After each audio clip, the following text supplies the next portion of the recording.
Para mediar a palestra Reforma Tributária e Impactos Sociais, convidamos o excelentíssimo senhor Rodrigo Medeiros de Lima, procurador do Ministério Público junto ao TCU.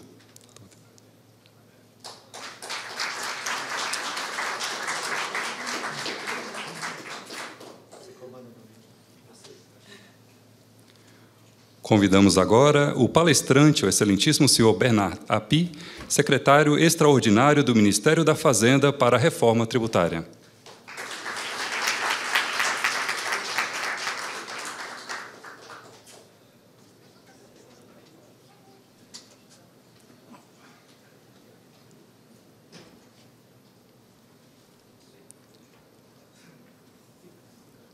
Boa tarde a todos os colegas, os aqui presentes, aqueles que prestigiam o nosso evento, tanto aqui nesse auditório como pela transmissão. E, bem, queria agradecer ao João e à Silane, primeiro pela ideia, né, do João, que a Silane nos revelou aqui, de organizar esse debate, e pela capacidade da Silane, que a gente já conhece, de realizar algo desse nível, com palestrantes tão destacados em tão pouco tempo. E agradecer também pela lembrança do meu nome para estar aqui, com o dever de apresentar alguém que dispensa apresentações. Nós vamos ter a honra aqui de ouvir o secretário extraordinário para a reforma tributária, ouvi-lo numa palestra sobre justamente reforma tributária, como não poderia ser diferente, um tema tão urgente, um tema tão na pauta do dia e de uma complexidade política, técnica, econômica bastante acentuada. O secretário Bernard Api, ele já esteve no governo, na equipe econômica do governo, entre 2003 e 2009, período em que já discutia, já aprofundava, estudava e propunha ideias para uma reforma tributária. Então, certamente, ele tem uma bagagem de amadurecimento desse tema e muito nos honra também, como brasileiros, ter alguém da envergadura dele capitaneando essa agenda tão essencial e urgente. Hoje ele retorna ao governo, na Secretaria Extraordinária, voltada justamente para o tema, e temos em discussão duas PECs no Congresso, uma na Câmara, 45/2019, essa aqui bastante impactada justamente pelas ideias do professor Bernard Api, e a PEC 110 de 2019 no Senado. Sem mais delongas, então, eu passo a palavra ao professor Api e desejo a todos uma excelente experiência. Eu estou ansioso para poder ouvi-lo. Bom, obrigado. Queria agradecer a oportunidade de participar desse debate, cumprimentar o doutor Rodrigo, doutora Silane, doutor João. Eu tenho uma apresentação, eu vou fazer, acho que eu vou fazer ali do púlpito, e depois, eu vou tentar fazer mais ou menos rápido, depois a gente podia abrir para o debate, né, que eu acho que seria bastante interessante. Bom, só para começar, quando a gente está discutindo reforma tributária e desigualdades sociais, o governo, na verdade, está fazendo reforma tributária em dois tempos. Nesse momento, está discutindo a reforma da tributação, que a gente chama de reforma da tributação do consumo, dos tributos indiretos, e no segundo semestre pretendemos fazer a discussão da reforma da tributação da renda, dos tributos diretos. Normalmente, as pessoas associam mais a questão de desigualdade social à reforma da renda. Como ainda não tem proposta, eu não vou aqui trazer a discussão da reforma da tributação da renda, vou falar um pouco da reforma da tributação do consumo e por que ela é também importante do ponto de vista da redução das desigualdades e da política social. Então, acho que esse é o ponto importante. Então, falar um pouco sobre o que é o sistema tributário atual, acho que todo mundo sabe, a gente está falando aqui de reforma da tributação do consumo, estamos falando de 5 tributos gerais sobre a produção e o consumo de bens e serviços, que são PIS, COFINS e IPI federais, o ICMS estadual e o ISS municipal. Problemas desse modelo, uma complexidade absurda, assim, cada um desses tributos extremamente complexo. Não é exagero dizer que no Brasil a gente tem um sistema tributário que só tem exceção, não tem regra. Então, na verdade, literalmente, assim, é algo...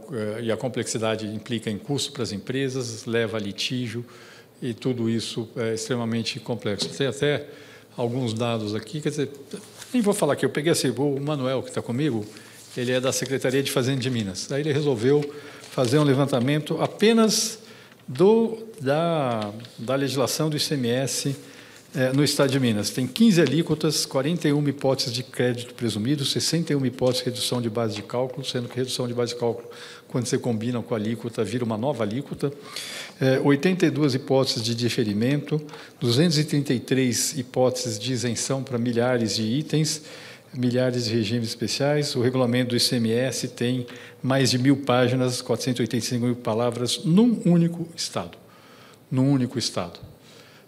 Então, pensem na complexidade, com 27 estados, mais a legislação do PIS/COFINS, que só ela já tem mais de 80 regimes diferenciados de tributação, mais as legislações do ICMS, mais a tabela do IPI. O IPI talvez nem tenha tanta dificuldade de legislação, mas tem alíquota para absolutamente tudo quanto é gosto. Tem 400 páginas de alíquota de IPI, a TIP. E isso tudo gera um custo burocrático, um custo de conformidade tributária muito grande para as empresas, para o fisco, leva a litígio. O grau de litígio no Brasil tributário provavelmente é o mais alto do mundo. Então, só para vocês terem uma ideia, vamos falar só do contencioso administrativo, não vou nem falar do judicial.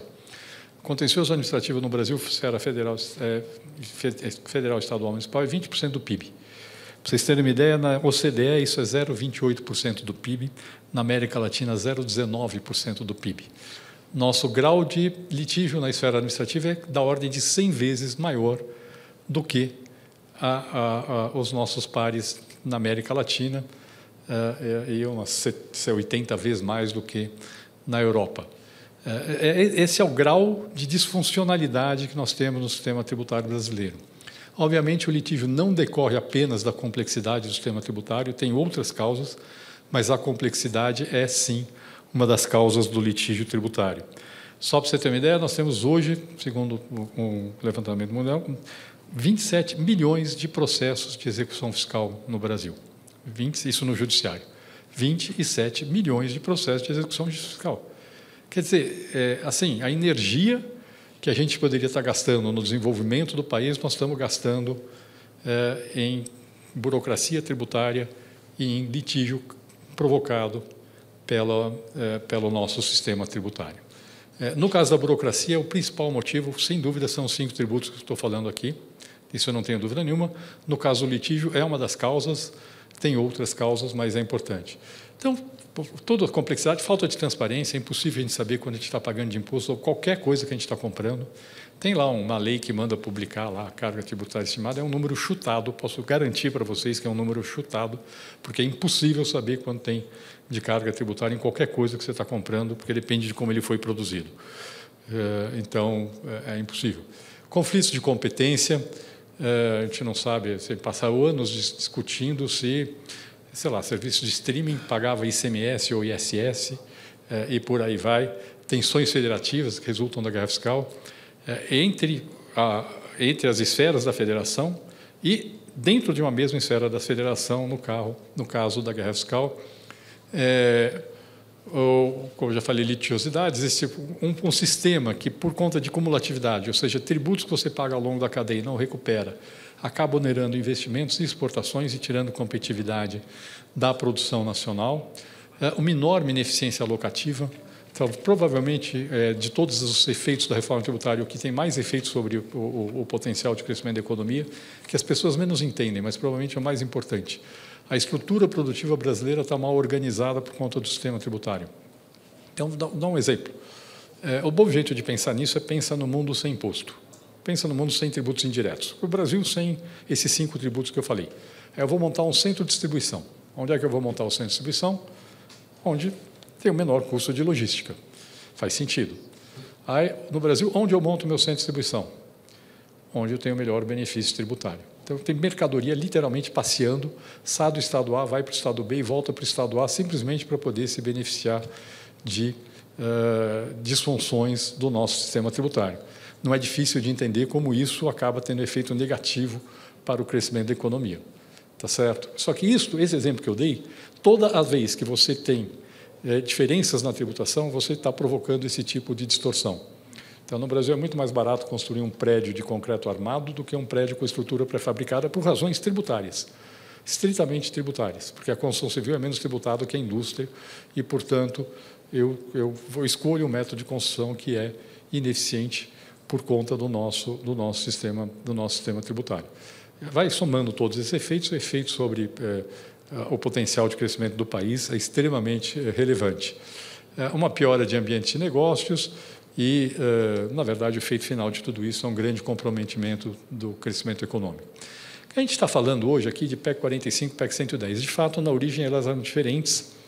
Hoje em dia, se você for pegar a última versão das duas, da PEC 45, na verdade, o relatório do deputado Aguinaldo Ribeiro na Comissão Mista da Reforma Tributária de maio de 2021.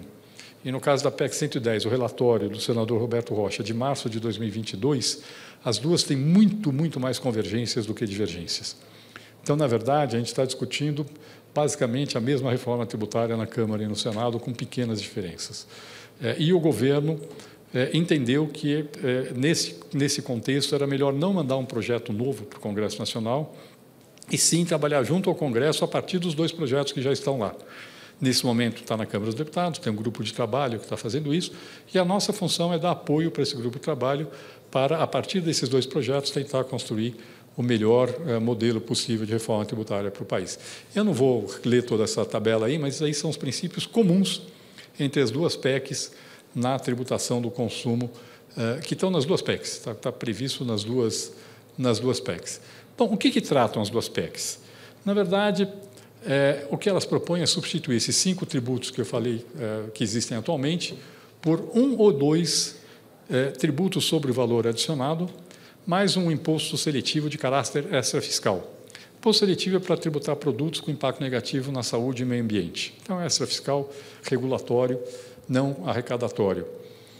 Qual a diferença principal entre as duas PECs? Na PEC 45, propõe-se substituir os 5 tributos atuais por um único imposto sobre valor adicionado, chamado de Imposto sobre Bens e Serviços, que seria de competência compartilhada entre a União, os estados e os municípios. Seria um tributo que seria simultaneamente federal, estadual e municipal.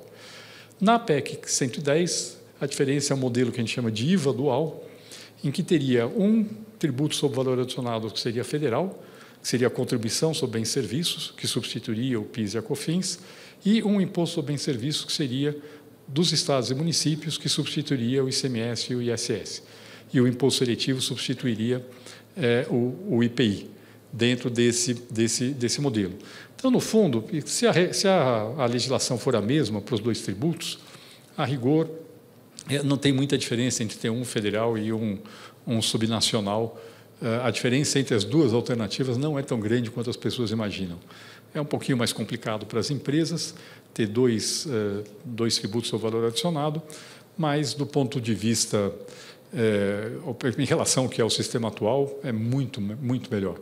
Então, quais são as características do IBS e da CBS, no caso da PEC 110?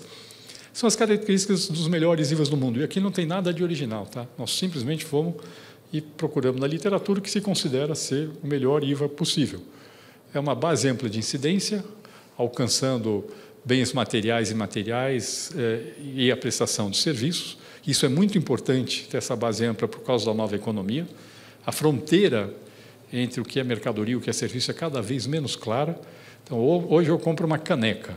Daqui a alguns anos eu vou, na verdade, levar um material e comprar o serviço de uma impressora 3D para me fazer a caneca. Um é mercadoria, o outro é serviço. Honestamente, é bem complicado de fazer essa diferenciação. Ela é cada vez mais complicada no mundo. Hoje eu compro um carro. Daqui a alguns anos provavelmente vai ter um carro sem motorista, eu não vou comprar o carro, porque vai ser muito caro. Eu vou pagar por um serviço do carro me pegar e me levar em algum lugar e ponto. Tá certo? Mas é o mesmo serviço, é o uso do automóvel. Por que num caso tem que ser tributado de um jeito e no outro tributado de outra forma? Então, isso é extremamente importante. Não cumulatividade plena, ou seja, todo o imposto pago ao longo da cadeia é recuperado. Hoje tem muitas falhas no sistema de recuperação de créditos. A gente tem, nos tributos não cumulativos, ICMS, PIS, COFINS não cumulativo, mas existem tributos cumulativos também, como o ISS, que você paga, não dá crédito. A adoção do princípio do destino, que significa o quê? Significa que em operações entre estados e municípios, o imposto pertence à jurisdição de destino. Isso é o princípio do destino. Normalmente, entre países, se implementa com alíquota zero nas exportações e tributações das importações com a mesma alíquota da produção nacional. Mas existem outras formas. Mesmo na Europa, hoje, já tem um sistema que eles chamam de one-stop shop, em que, em vendas para consumidor final, você já arrecada no país de origem o imposto que pertence ao país de destino e o país de origem manda o dinheiro para o país de destino. O princípio do destino está sendo implementado do mesmo jeito, embora não tenha alíquota zero nessa operação. Não incidência sobre exportações, incidência sobre importações, uma legislação nacionalmente uniforme para os tributos, a incidência por fora, que se incide sobre o preço sem imposto. Então, só para você ter uma ideia, aqui no Brasil a gente tem essa jabuticaba do imposto incidir sobre o preço com imposto. E aí tem umas decisões do Supremo que uma parte do imposto não incide na base dos impostos. Mas, bom, não importa. O fato é o seguinte, você pega hoje um produto que paga 18% de ICMS, 9,25% PIS/COFINS, a alíquota por fora é 34,3%. Então, as pessoas estão achando que estão pagando 27%, 25%, não estão pagando 34,3% do preço sem imposto. Tá certo? Esse aqui é um sistema transparente, como, aliás, todo mundo usa. Tá certo? Que eu saiba, só o Brasil e a Colômbia que tem essa incidência por dentro. É algo que não se pratica no resto do mundo. E o sistema de apuração simples com o mínimo de obrigações acessórias. A rigor, com o nosso sistema hoje de nota fiscal eletrônica, no limite não vai precisar de escrituração. Basta você registrar, fazer suas vendas com nota fiscal eletrônica e a empresa registrar as compras que ela fez com nota fiscal eletrônica e que te dão direito a crédito. Se eu tenho débito, eu tenho crédito, eu sei quanto imposto é devido. Então, na verdade, dá para fazer o controle no nível do documento fiscal, sem precisar fazer escrituração, se o sistema for muito simples. No sistema atual, isso é impossível, mas no sistema que está sendo desenhado, isso provavelmente é possível. Então, a responsabilidade da empresa é emitir documentos fiscais e registrar as compras feitas com documentos fiscais. Bom, ambas as PECs asseguram a autonomia dos estados e municípios na definição da alíquota, isso é uma coisa importante. A proposta básica é que tem uma única alíquota uniforme para todos os bens e serviços e nenhum benefício fiscal. Por quê? Porque isso é o padrão dos melhores IVAs do mundo. No Congresso, a gente sabe que vão ter algumas válvulas de escape, vão ter algumas exceções que vão ser discutidas politicamente. O ideal seria ter uma legislação totalmente uniforme, mas pode ser que tenha algumas válvulas de escape. Agora, isso não significa que os estados e municípios perdem, e a União perdem a autonomia de gerir sua arrecadação. A ideia é que a legislação seja nacionalmente uniforme, mas os entes da federação mantêm o poder de fixar a sua alíquota. É uma alíquota uniforme para todos os bens e serviços, mas cada um tem o poder de fixar sua alíquota. Portanto, os entes da federação conseguem controlar a sua arrecadação. Eles têm o poder de controlar a sua arrecadação de uma forma absolutamente transparente. Porque, num bom IVA, o imposto que aparece na nota para o consumidor corresponde exatamente à soma de tudo que foi cobrado ao longo da cadeia de produção e comercialização, exatamente a soma. Subiu a alíquota 1%, o preço para o consumidor sobe 1%. Basicamente é isso. Baixou a alíquota 1%, baixa 1%. O consumidor é o eleitor. É bom que as pessoas saibam quanto está custando financiar o poder público, que é uma discussão aqui extremamente importante. É bom que a população saiba quanto está custando para financiar o poder público e onde está sendo alocado o recurso que ela está pagando. E isso, hoje, as pessoas não sabem quanto estão pagando de tributos. Normalmente não sabem também onde está sendo alocado o recurso delas, mas tem que avançar nas duas áreas, tem que avançar nas duas esferas para poder trazer transparência para este novo sistema do imposto. Bom, este modelo prevê um sistema de administração compartilhada dos tributos. Isso é uma questão importante. Isso está mais detalhado na PEC 110 que na 45. No IBS da PEC 110, que é um imposto dos estados e municípios, tem um sistema de gestão compartilhada do imposto. Basicamente, esse sistema, tem uma instância máxima de governança, que é uma Assembleia Geral, em que estados e municípios têm cada um, em conjunto, 50% dos votos. Essa instância, a ideia, em princípio, isso não está detalhado na PEC, essa Assembleia Geral escolheu um conselho de administração, escolhe uma diretoria executiva do órgão, que lá chama-se Conselho Federativo do IBS, que vai gerir esse tributo. É uma inovação, a gente sabe que é uma inovação. Agora, é uma enorme simplificação do ponto de vista dos contribuintes, mantendo a gestão pelos entes da federação, mantendo a competência deles, e você mantém as administrações tributárias estaduais e municipais, que poderão fazer a fiscalização do imposto, desde que de forma coordenada com esse Conselho Federativo do Imposto sobre Bens e Serviços. Então, na verdade, você tem um sistema que, do ponto de vista do contribuinte, facilita muito, porque esse sistema significa que, se eu tenho estabelecimento no Brasil inteiro eu posso compensar o saldo credor e devedor de todos os meus estabelecimentos e pagar uma única guia, é um sistema que dá também garantia para o contribuinte de que ele vai receber de volta o imposto quando ele acumula um saldo credor. Um dos grandes problemas no Brasil hoje é quando um contribuinte acumula um saldo credor de imposto. Por exemplo, um exportador. O exportador vende com alíquota zero e compra insumos que vieram tributados. Aqui no Brasil, se você acumula um saldo credor, é um inferno para você conseguir recuperar esse recurso. No PIS/COFINS e principalmente no caso do ICMS. Cada estado faz de um jeito. E mais, quando aperta as finanças do estado, ele simplesmente para de devolver dinheiro para os exportadores. Tem exportador que às vezes demora anos, 5, 10 anos para conseguir recuperar o dinheiro. Tem estados que fazem leilão. O dinheiro é dele. É um ativo, é um crédito do exportador contra o poder público, que deveria ser certo e líquido. E, no entanto, tem estado que faz o seguinte: não, se eu faço um leilão, quem me der um maior deságio aqui, eu pago. Se você não der deságio, eu não te pago. Tem estado que faz o seguinte: se você investir aqui, eu te devolvo o dinheiro que é seu. Não é legal isso? Eu retenho o seu dinheiro, mas se você vier investir aqui, eu te devolvo o seu dinheiro. Tá certo? É isso que acontece no Brasil hoje. É isso que está acontecendo. Nesse modelo, com a arrecadação compartilhada, o que pertence aos estados e municípios é o imposto incidente na venda para não contribuinte, para o consumidor final. Esse pertence ao estado e município. Uma venda realizada entre duas empresas, dois contribuintes, o imposto incidente nessa operação não pertence a nenhum estado e município, pertence ao comprador. Ou ele pode ser usado para bater débito, e essa compensação é feita dessa forma centralizada, ou, no caso do exportador, ele tem direito a receber de volta. E, neste caso, com esse sistema de gestão compartilhada, o recurso está pronto para ser devolvido para o exportador. Então, eu não preciso tirar dinheiro do orçamento de nenhum estado e município para devolver o dinheiro que pertence ao exportador e que hoje é gerido como se fosse, que não pertence a esse exportador. E isso é importante para dar segurança jurídica. Isso traz investimento para o Brasil. Não estou brincando, pessoal, nós temos um sistema de tributação indireta no Brasil que é feito para afugentar exportador. Não estou brincando, é sério. A gente tem um sistema feito para que as empresas não queiram exportar. Ou as empresas se planejam para ter, no mínimo, débito no país para não poder acumular crédito quando elas estão exportando. Então, essa é uma diferença bastante grande em relação ao sistema tributário atual. Bom, as duas propostas prevêem a possibilidade de um sistema de devolução do imposto para as famílias de baixa renda, que a gente está chamando de cashback. A regulamentação disso vai ficar para a lei complementar, mas a ideia é muito simples. É um sistema mais eficiente do ponto de vista distributivo que desonerar a cesta básica. Por quê? Quando eu desonero a cesta básica, eu estou reduzindo o custo para todo mundo, todo consumidor. Só que família rica consome mais produto da cesta básica que família pobre. Em termos relativos, não, mas em termos absolutos, sim. Então, que política distributiva é essa em que eu dou 3 vezes mais dinheiro para uma família rica que para uma família pobre? Desoneração da cesta básica é isso. Se você pensar na desoneração como um gasto tributário, é um dinheiro que eu deixo de arrecadar e estou gastando, eu estou gastando na desoneração da cesta básica, literalmente, 3 vezes mais com a família rica que com a família pobre, pela POF.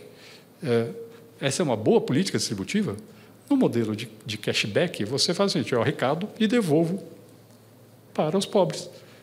Ótimo. Se eu quiser usar todo o dinheiro que eu tenho hoje na desoneração da cesta básica, dá para devolver muito mais dinheiro do que a desoneração da cesta básica resulta em benefícios dos pobres dentro desse modelo. E esse modelo simples permite isso. O Brasil já tem tecnologia para isso, já tem esse sistema de... Aqui no Distrito Federal chama nota legal, né? É isso? Já tem esse sistema de nota legal, nota paulista, não sei o quê, já tem o cartão dos programas sociais, então já tem os instrumentos. E pode ser, inclusive, implementado de outro jeito. A gente está estudando, no Uruguai, por exemplo, eles têm um sistema muito bom do ponto de vista eletrônico. A pessoa habilitada vai lá e se deduz, quando a pessoa está qualificada, ela já deduz na compra do supermercado, já reduz a alíquota na compra do supermercado. É um cashback também, só que é na hora, é imediato. A gente está estudando o que pode ser adotado no Brasil. Bom, a PEC 110 prevê um fundo de desenvolvimento regional, que é até 5% da receita do IBS que iria para os estados e municípios menos desenvolvidos para fazer política de desenvolvimento regional, em substituição aos benefícios fiscais da guerra fiscal, que são uma forma extremamente ineficiente de fazer política de desenvolvimento regional, até porque todos os estados dão benefício. Então, o que adianta? Se o Estado pobre dá benefício, o Estado rico dá benefício, que desenvolvimento regional eu consegui? É o que nós temos hoje no Brasil. É exatamente o que nós temos hoje no Brasil. Aqui vai ter dinheiro para o Estado pobre fazer sua política de desenvolvimento regional com recurso orçamentário, e ele gasta no que ele achar que é melhor. Acho que vai ter algumas limitações, mas ele pode gastar em infraestrutura, pode gastar em fomento à empresa, é uma decisão dele de como vai usar o recurso. Mantém a Zona Franca de Manaus e o Simples, eu não vou falar muito disso, porque eu já estou um pouco... Mantém todas as vinculações e partilhas com uma mudança importante, que do ponto de vista distributivo e de justiça distributiva federativa é extremamente importante. A cota parte do ICMS, hoje, ela é distribuída 35% por lei estadual e 65% proporcionalmente ao valor adicionado. O que acontece? Pequenos municípios que têm grandes unidades produtoras recebem um caminhão de dinheiro, completamente descolado das necessidades do município. Sobra dinheiro. Ele tem que arranjar um jeito de gastar o dinheiro, e, enquanto isso, tem um município vizinho que não tem nenhuma unidade produtiva e tem uma população grande e não tem dinheiro. Não estou brincando, a diferença é cavalar.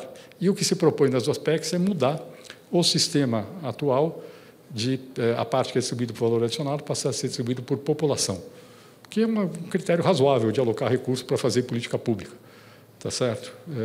Então, assim, reduz uma das grandes... Tem outros problemas, tá, pessoal? Distribuição de royalties de petróleo, a gente tem outros problemas. Mas aqui nós temos um dos grandes problemas está aí. As duas PECs têm dois tipos de transição. Uma transição que é mais curta para sair do sistema tributário atual para o novo, que é o relevante para a sociedade, que seria, basicamente, nas duas PECs, na verdade, a mudança do PIS/COFINS é mais rápida, é imediata.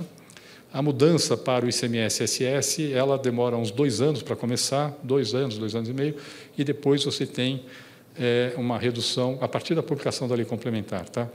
E, a partir daí, você tem 4 ou 5 anos para reduzir a alíquota dos tributos atuais, e, nesse período, você vai subindo a alíquota dos novos tributos, do IBS.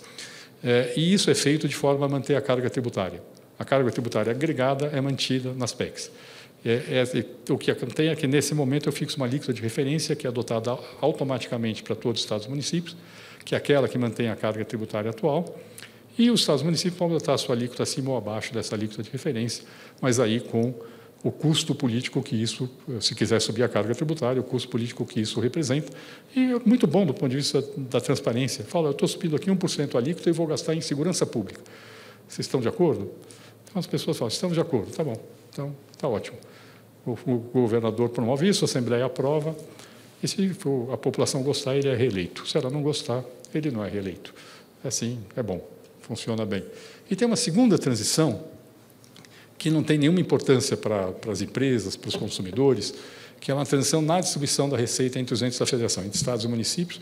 Essa é uma transição extremamente longa e que se parte da distribuição da receita líquida atual. Então, no caso do município, é o que arrecada de ISS mais cota parte para a nova distribuição, que é pelo destino, sobre uma base ampla e com uma distribuição diferente da cota parte. Isso é feito em 40 anos ou 50 anos, dependendo da PEC. É uma transição extremamente longa. Para quê?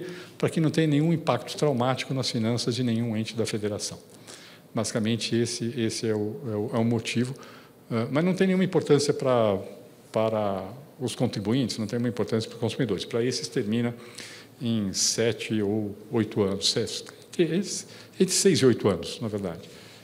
Bom, é isso, a carga tributária é mantida, e aí a PEC 110 aborda alguns outros temas. Tem uma questão dessa coisa de cobrar IPVA sobre embarcações e aeronaves. Tem uma decisão completamente maluca, do meu ponto de vista, do Supremo, que não poderia incidir IPVA sobre embarcação e aeronave, como se não fosse veículo automotor, tá certo? Embarcação, estou falando, a motor, né? Tem uma questão aí de algumas mudanças na especificação do ITCMD, para passar a ser progressivo e não assim incidir sobre doações a organizações da sociedade civil e institutos de pesquisa científica sem fins lucrativos, uma questão de possibilidade de ajuste sem necessidade de lei da base de cálculo do IPTU, do valor venal dos imóveis. Então, tem uma lei municipal autorizando a fazer isso, a cada 4 anos poderia fazer pela variação de valor de mercado dos imóveis, e uma exclusão da incidência de laudêmio sobre sedes de municípios localizados em ilhas costeiras. Nós estamos falando aqui de Florianópolis, São Luís, é bem, tem nome e sobrenome. Bom, eu vou terminar aqui. Qual é o impacto da reforma tributária? Ela corrige o grosso daquelas distorções que eu falei no começo. O efeito dela é um efeito muito positivo sobre o crescimento da economia. É difícil de estimar com precisão esse efeito. A gente consegue estimar com precisão o efeito da eliminação da cumulatividade, isso dá um aumento de 4% no PIB potencial, só a eliminação da cumulatividade. Os outros efeitos são mais difíceis. Tem estudos que mostram que, corrigindo todos esses efeitos, poderia ter um aumento de 20 pontos percentuais do PIB potencial do Brasil num horizonte de 15 anos. Aí tem um estudo que foi feito com base na matriz de produto, que considerou 2 cenários, um cenário que é o cenário otimista, que a gente chama, considerando esses 20 pontos percentuais, um cenário intermediário, considerando um aumento de 12 pontos percentuais do PIB. É um efeito relevante.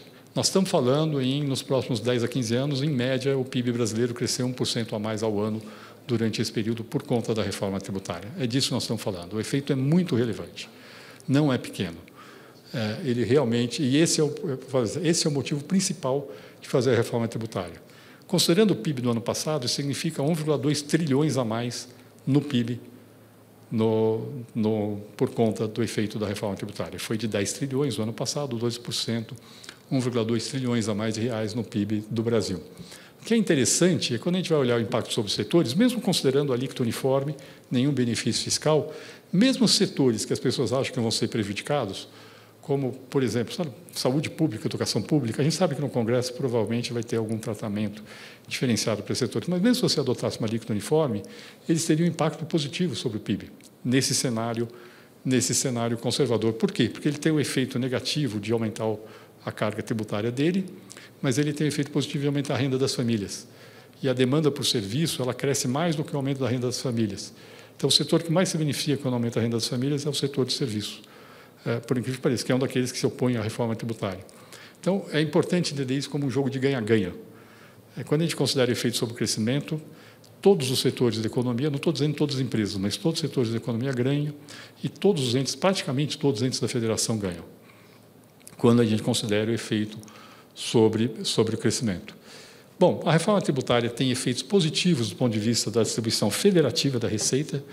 Um desses efeitos é a tributação pelo destino, que favorece, sobretudo, os estados mais pobres do país. Praticamente todos os estados mais pobres do país ganham com a tributação pelo destino, porque eles consomem mais do que produzem. Então, na verdade, quando se migra a tributação da produção, que é na origem, para a tributação do destino, que é o consumo, eles são os grandes ganhadores. Em cima disso, eles ganham também por conta do Fundo de Desenvolvimento Regional. Então, o que significa que os estados grandes vão ser prejudicados? Não, eles vão ser menos favorecidos que os estados mais pobres da federação. Mas tem um dado de distorção que está nesse slide daí, que é a distribuição da receita atual de ICMS e cota-parte entre os municípios. Hoje, aqui é dado de 2018.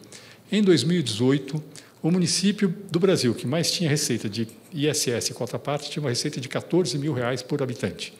O município com a menor receita de ISS e cota-parte tinha R$ 66 por habitante. Mais de 200 vezes de diferença entre a receita de um por habitante e do outro. Com a reforma tributária não resolve, mas diminui muito. Aquele que é 14 mil mais alto cai para 5 mil e o menor sobe para 330, 5 vezes mais do que o nível atual, e a diferença, que é de 200 vezes, cai para 18 vezes. Ainda tem desigualdade, sim, entre os municípios brasileiros, mas a diferença despenca muito, reduz enormemente em relação à situação atual. E, finalmente, do ponto de vista da questão distributiva, quando a gente considera, não esquece aqui, esquece o cashback por enquanto, sem o cashback, o efeito da reforma tributária, considerando aquele cenário conservador, é de que todas as faixas de renda ganham, mas as faixas de renda mais pobre, que ganha aí nesse caso até um salário mínimo, é isso? Acho que é isso, né? Ganha 10,2% e quem ganha mais do que 30 salários mínimos ganha 8,1%. Quer dizer, todos ganham, os pobres ganham mais, e esse é um ponto interessante, as pessoas não entendem isso. Apesar da desoneração da cesta básica hoje, o consumo de rico é menos tributado que o consumo de pobre. Não estou falando com proporção da renda, estou falando com proporção do consumo. Se eu tiver uma alíquota uniforme para todos os bens e serviços, o consumo vai ser tributado por igual. A tributação vai ser uma proporção do consumo igual para todas as faixas de renda. Hoje, no Brasil, o consumo das famílias ricas é menos tributado que o consumo das famílias pobres, mesmo com desoneração da cesta básica. Por quê? Porque serviço é menos tributado que mercadoria, e rico consome serviço e pobre consome mercadoria. Então, na verdade, no Brasil, a gente tributa menos aquilo que o rico consome, tributa mais aquilo que o pobre consome, e mesmo com a desoneração da cesta básica, o consumo do rico é menos desonerado, paga menos imposto que o consumo do pobre. Se eu adotar uma alíquota uniforme para mercadoria e serviço, eu já tenho um efeito positivo, que não é enorme, mas já tem um efeito positivo sobre, do ponto de vista distributivo. Nesse gráfico, é um exercício semelhante, só que o outro ele é mais completo, porque ele é feito com uma base matriz do produto. Aqui é um estudo meio estático. A coluninha azul é esse efeito da adoção da alíquota uniforme, ou seja, os 9 primeiros desses aqui é por decil de renda. Os 9 primeiros decis ganham, o último decil apenas tem uma perda que financia todo o resto do ganho dos outros. E quando eu coloco ali uma estimativa de devolução desse sistema de cashback, é uma estimativa, é uma hipótese de como seria, eu tenho o efeito da coluninha laranja. Neste caso, eu estou achando que 35% da população brasileira seria beneficiada, então teria esse efeito por decil de renda de impacto da reforma tributária. Ou seja, a reforma da tributação do consumo, embora o objetivo principal seja aumentar a tributação da renda, ela tem estruturalmente, via cashback, via a redução da desigualdade na tributação de serviço e mercadoria, um impacto distributivo positivo. Mas o efeito distributivo dela mais importante não é esse. O efeito mais distributivo dela mais importante está exatamente no efeito sobre o crescimento do PIB. Se o PIB cresce 1,2 trilhão a mais por conta da reforma tributária, preços do ano passado, a carga tributária é 33% do PIB, significa que eu estou aumentando a arrecadação em 400 bilhões de reais por ano da União, estados e municípios por conta da reforma tributária, ao longo de 10, 15 anos, não é imediato. Se eu tiver um governo que gasta bem, posso lhe garantir que 400 bilhões de reais bem aplicados podem ter um efeito muito importante na redução das desigualdades. Óbvio que tem que ter os dois lados. Não adianta eu arrecadar 400 bilhões a mais e gastar com o rico. O que, infelizmente, a gente faz no Brasil. Queria deixar isso bem claro. Infelizmente, faz isso, por parte de gastos tributários, etc. e tal, não favorece pobre, favorece as pessoas. Mas se a gente gastar bem, esses 400 bilhões de reais pode fazer uma diferença enorme do ponto de vista distributivo em função da reforma da tributação do consumo. Então, as pessoas falam, a reforma da tributação do consumo é só simplificação. É uma simplificação que pode gerar 400 bilhões de reais a mais, que, se forem bem gastos, pode ter um impacto monumental sobre a redução das desigualdades sociais no nosso país.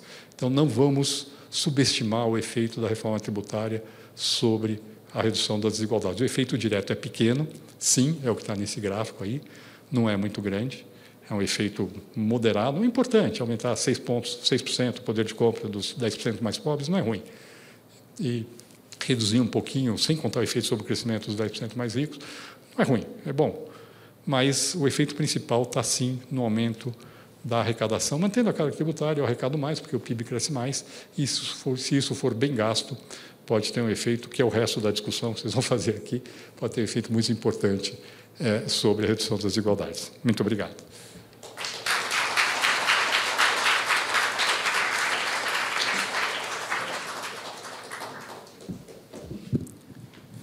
Obrigado, professor. Bem, uma coisa que me chamou a atenção quando o Bernard coloca a questão da eficiência alocativa, e os exemplos que ele traz, eles deixam claro que não é só uma questão também de eficiência econômica, tem muito de eficiência ambiental também. Quando você tem maiores deslocamentos logísticos, por questões estritamente tributárias, significa maiores emissões. Quando você é obrigado a optar por um método construtivo menos eficiente, isso muitas vezes vai significar também mais emissões, mais impacto ambiental. Então, muito possivelmente, são agendas que dialogam, essa agenda das mudanças climáticas e de uma racionalização do nosso sistema tributário.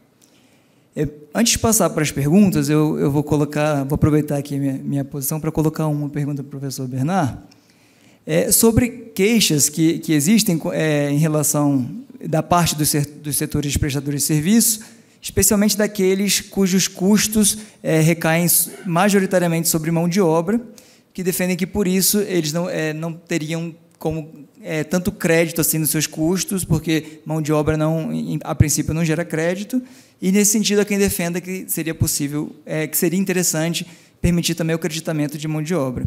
Claro que é complexo, porque é um tributo estritamente federal, previdenciário. Então, se houvesse esse creditamento, os municípios os municípios e os estados seriam mais impactados do que a União, precisaria haver algum ajuste. Mas eu queria ouvir do Bernard se existe essa discussão, se existe essa possibilidade, a quantas anda essa ideia nas discussões da reforma tributária. Não existe essa ideia de dar crédito sobre mão de obra, não existe nem faz sentido. Queria deixar bem claro. Por quê? Porque o que é o IVA, o IBS, no caso aqui, a CBS? É um imposto sobre o consumo. É um imposto que é cobrado ao longo da cadeia e que, no fundo, está onerando o consumidor final. Se eu boto uma alíquota uniforme, significa que o imposto recolhido ao longo da cadeia para uma mercadoria, o imposto recolhido ao longo da cadeia para um serviço vai ser o mesmo. A recuperação de crédito é do imposto que foi pago. Você recupera o crédito do imposto que for pago para que eu tribute apenas sobre o valor adicionado na minha etapa. Então, a soma de tudo que foi pago, qual a diferença entre um produto industrial e um serviço? O produto industrial recolhe o imposto ao longo da cadeia, um pouco no começo, um pouco no meio, um pouco no fim. Num serviço, eu recolho menos no começo da cadeia, porque ele usa menos insumo, e recolho mais no final. Mas, no final, nos dois casos, o consumidor está pagando X% do valor daquela mercadoria ou daquele serviço de imposto. Esse é o conceito do IVA. Então, não faz sentido nenhum ficar dizendo eu vou dar crédito para mão de obra. Não é. Você dá crédito do imposto que foi pago antes. Se quiser discutir desoneração da mão de obra, discute desoneração da folha de salários. É outra coisa. Não dá crédito de um imposto sobre o valor adicionado. E aí eu digo, rico consome mais serviço do que pobre. A gente tem mesmo que tributar menos aquilo que o rico consome e mais aquilo que o pobre consome? Acho engraçado, as pessoas falam, o setor de serviços precisa ser menos tributado. O serviço está no meio da cadeia não vai ser tributado, porque ele é tributado e dá crédito. Aliás, vai ser menos tributado do que hoje, porque hoje ele é tributado de forma acumulativa e não dá crédito. É pouquinho, mas não dá crédito. Aqui vai ser mais tributado e vai dar crédito. Então, o custo líquido para o tomador de serviço no meio da cadeia vai reduzir em relação ao sistema atual, que é a eliminação da acumulatividade do sistema. Agora, estou dizendo o seguinte, não. O preço ao consumidor de serviço, se tiver uma alíquota uniforme, vai crescer mais, vai subir, e o preço para o consumidor de mercadoria vai cair. Rico consome serviço, pobre consome mercadoria. Está errado? Querem discutir saúde, educação, por outros motivos? Ok, vamos discutir. Mas está errado tributar por igual o que o rico consome? Vocês acham que está correto tributar menos do que o rico consome do que o pobre consome? É isso? É essa discussão? Então, é importante a gente olhar o todo. Tá certo? É importante olhar o todo. Vai falar, mas serviço gera emprego. Não, pessoal, o que gera emprego é macroeconomia arrumada. Quero dizer para vocês, se a macroeconomia estiver arrumada, se fosse serviço que gerasse emprego, países que são industrializados teriam pouco emprego. E é engraçado, eles têm alto emprego. Por quê? Porque o que gera emprego é macroeconomia arrumada e flexibilidade no mercado de trabalho. Na verdade, isso é que gera emprego. Tá certo? É isso que gera emprego. Aí, não importa, você vai reduzir o emprego num setor e vai aumentar em outro. Isso é ruim. Se eu reduzo o emprego num setor e aumento em outro, não é ruim. Tá certo? Eu acho que esse é o ponto relevante. Não estou dizendo que vai acontecer. Quem vai decidir sobre a questão se vai ter tratamento setorial diferenciado ou não é o Congresso Nacional, mas estou querendo dizer que tem uma lógica nessa proposta de ter uma alíquota uniforme para bens e serviços. Ok, obrigado. Eu passo, então, a palavra à audiência, se houver alguma pergunta a ser feita, senão eu posso fazer mais uma também. Patrick, por favor. Obrigado, professor. Vou fazer esse microfone. Agradecer a palestra, professor. Fiquei fascinado com o skillzone. Eu queria só entender a questão da alíquota uniforme para todos os estados. Você também falou que os estados teriam uma possibilidade de ter controle sobre a alíquota. Seria o quê? Haveria um estabelecimento mínimo e os estados poderiam aumentar essa alíquota? Como é que funcionaria isso? Tá. Eu vou explicar. Então, na verdade é o seguinte, tem uma alíquota que é adotada ao longo da transição que a gente chama de alíquota de referência. Tem uma para os estados, uma para os municípios. No caso do PEC 110, falando, está certo? Essa alíquota é aquela que mantém a carga tributária atual. O que a gente está dizendo é o seguinte, em princípio, a alíquota é uniforme para todos os bens e serviços. Supondo que seja isso, os estados e municípios têm poder de fixar sua alíquota acima dessa alíquota de referência ou abaixo dessa alíquota de referência. Tá certo? É isso, eles podem fixar acima ou abaixo da alíquota de referência. Eles mantêm o poder, não tem, do jeito que está o registro das PECs, não tem nem piso nem teto. Tá certo? Está lá, eles podem fixar a alíquota como eles quiserem. Falta falar, é um imposto sobre consumo. E é uma coisa muito interessante.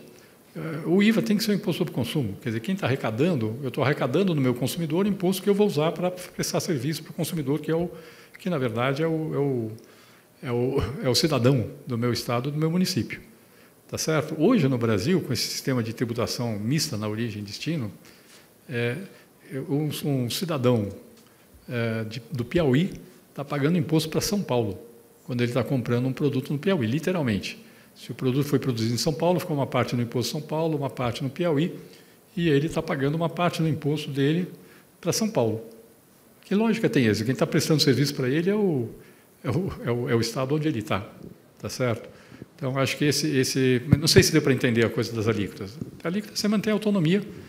Aí eles vão dizer, bom, vai ter a diferença de alíquota entre os estados e municípios, mas é uma alíquota, se for uma alíquota só para tudo, isso é extremamente fácil de digerir, é uma tabela. Aí vai ter 5.570 alíquotas. Você fala, está ótimo, eu tenho 5.570 legislações hoje de ISS, está certo? 5.570 alíquotas é uma tabela, não estou brincando não, você emite nota fiscal pelo celular para qualquer lugar do Brasil com esse modelo que a gente está propondo.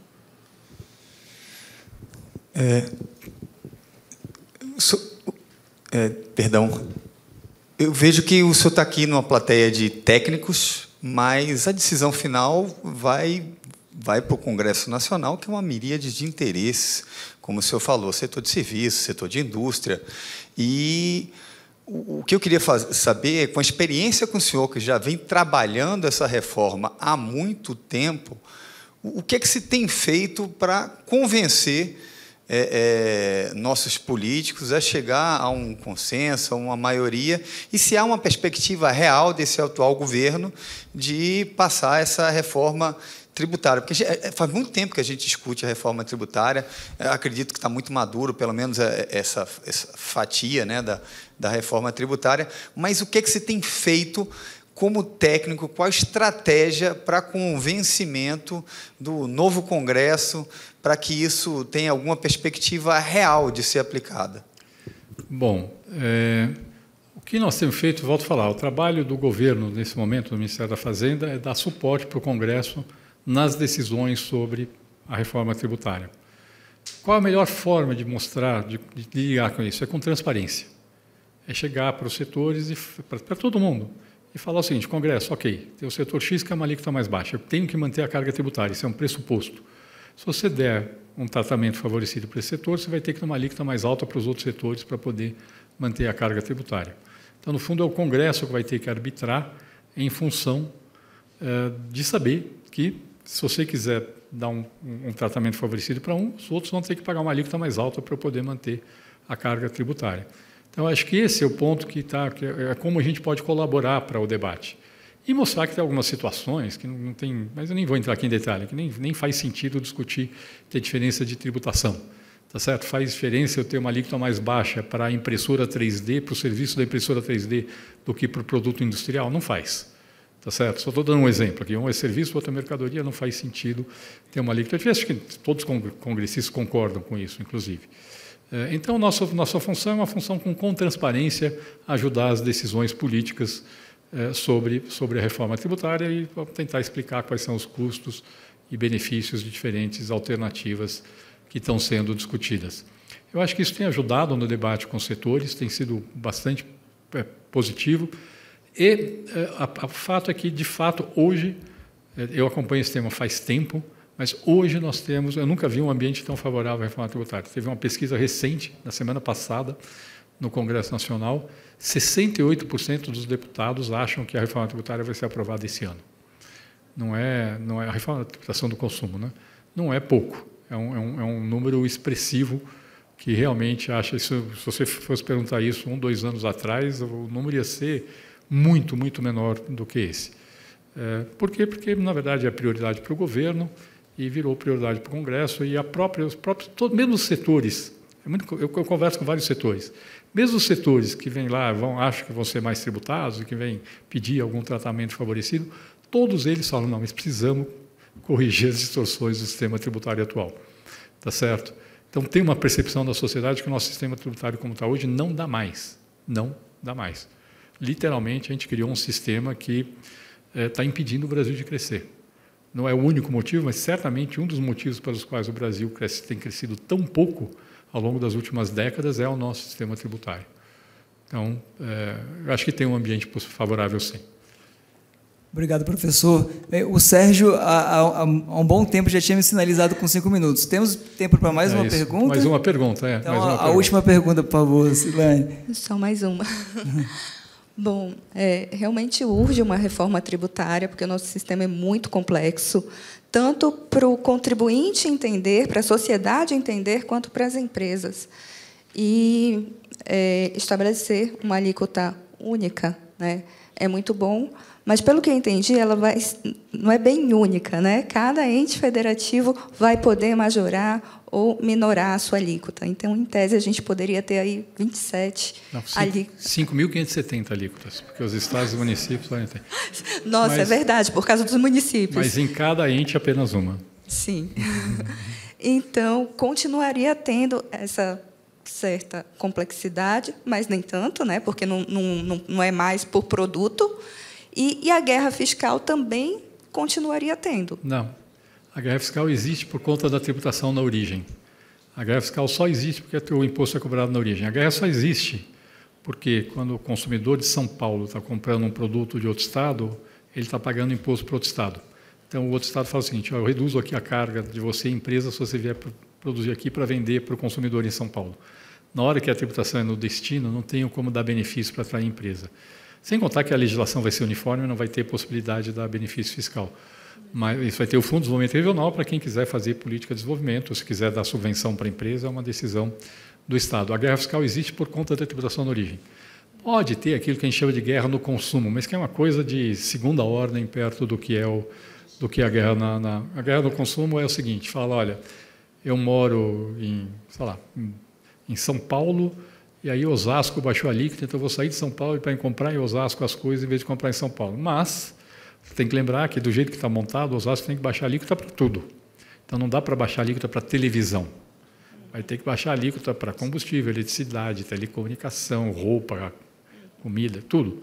E aí ele falou, opa, não vale a pena. Eu vou sair de São Paulo para ir para Osasco para pagar 1% a menos? Honestamente, não sei que eu moro ali na divisa e tem um supermercado do lado, não vale a pena. Entendeu? Então, de fato, eu não vejo... Essa é uma questão de segunda ordem. Tá? É realmente um problema de segunda ordem. Queria inverter aqui o pedido. Pedir vênia para o professor Bernard fazer uma pergunta, que eu acho que é muito relevante. Ele está com o tempo apertado, mas eu acho que é muito relevante, porque tem no dia a dia do nosso trabalho enquanto procurador de contas de estados. Eu sou procurador de contas do estado de Sergipe, o menor estado da federação, que não tem uma arrecadação tão grande, e a realidade lá é que os municípios, de uma maneira geral, eles não trabalham muito a sua arrecadação própria. Essa reforma tributária, de alguma forma, tende a melhorar essa arrecadação própria? E uma outra pergunta, também faz parte dos planos da União, né, do âmbito dessa reforma tributária, dar alguma assistência para os municípios, porque eles já não arrecadam com a legislação atual. Será que com a próxima, com outras sistemáticas, eles vão conseguir arrecadar? Queria ir com o seu poder sintético, professor, por causa do adiantado da obra que no seminário. Muito obrigado. Tá bom. Assim, os municípios, nesse modelo, eles vão ter uma alíquota do imposto. Então, simplificando, a alíquota federal seria 9%, a estadual 14%, a dos municípios 2%. Então, todo o consumo do município, 2% vai ser receita do município. O município pode não se esforçar, e, a rigor, ele vai receber alguma coisa, porque vai entrar lá, ou vai ter vendas feitas para o município dele, ou ele pode se esforçar e fiscalizar o varejo no município, por exemplo, e provavelmente ele vai ganhar ele vai ganhar 2% de tudo que ele conseguir aumentar de formalização da venda no varejo. E é um incentivo interessante para ele fiscalizar. Tá certo? Se ele vai ou não, é uma decisão dele. Se ele for, ele vai ganhar mais, se ele não for, vai ganhar menos. Mas mesmo aquele que não vai ter sim uma alíquota de 2% sobre o consumo que foi tributado no seu município, tá certo? E tem uma parte disso que é automático, energia elétrica, aí não tem nem erro, tá certo? Aí, posto de combustível vai ser a tributação monofásica, já sabem onde está vendendo. Nesses casos não tem nem erro, isso vai direto para o município. Então, sim, vai melhorar muito para os municípios, eles vão poder fiscalizar ou não, isso é uma decisão que eles terão. Mas eu acho que eles tendem a ganhar, acho que eles vão ter um incentivo para fiscalizar que eles não têm hoje. Tá certo? Obrigado, professor. Obrigado a todos pela participação. Eu tenho certeza que vários outros ainda têm perguntas para fazer. Eu mesmo tenho. É um tema tão instigante que a gente poderia passar a tarde inteira aqui perguntando ao professor Api, mas, infelizmente, temos uma agenda para cumprir. Então, eu agradeço muito as explicações, a participação do professor. Nós temos aqui um certificado e uma lembrança para entregar para o senhor. Peço que a gente vá aqui para frente para fazer a entrega, por favor. Obrigado. Muito obrigado, pessoal.